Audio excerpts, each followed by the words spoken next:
Hi, I'm Kerry Sanders. Welcome to a new YouTube show called Doing Things on Your Jeep Twice because didn't do it right the first time.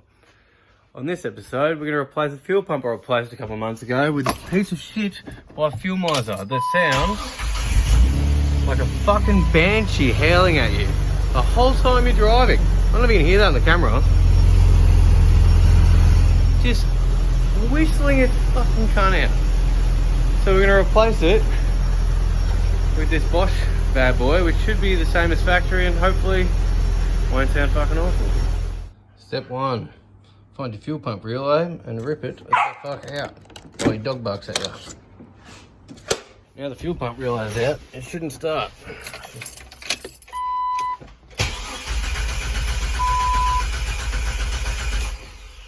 So now you've got no pressure in your fuel line, so you won't wear a face full of unleaded 91 because you're cheap, you know it. Also, it's never a bad idea to disconnect your battery so you don't blow any fuses or something while you're fucking around with anything, just in general. Next up, get yourself a 13mm spanner. It's probably something Imperial, but 13mm works. Ratchet spanner, get under there, there's some little fiddly bolts you have to undo, they're a bit of a pain. And then, yeah, make sure you throw the frisbee to your dog so it doesn't annoy you when you're trying to work. There's 7 bolts, 4 across the back, which you get with the ratchet spanner, and then 4 up in there, which you use this bad boy for. Woohoo! Extensions, though, extensions.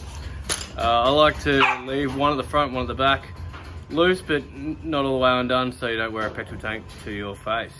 Then you put a jack under and slide it on down. Here's another tech tip. Put all your nuts in a little Chinese takeaway container.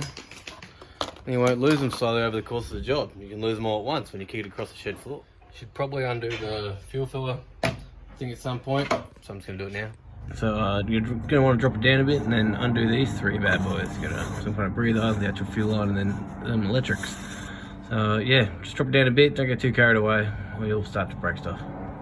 So I totally forgot, the car needs to be on jack stands so that the diff isn't in the way when you try and get the tank out, or you end up swimming around for half an hour and getting nowhere, and then you jack it up and it comes straight out.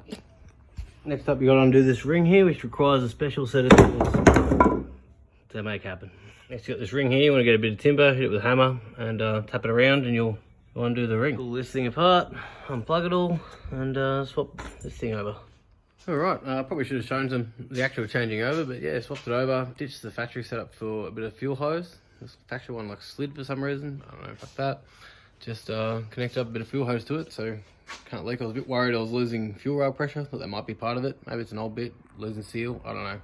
But yeah, changed it over and now, yeah, hook the battery back up and everything and start them in. And yeah, no more howling.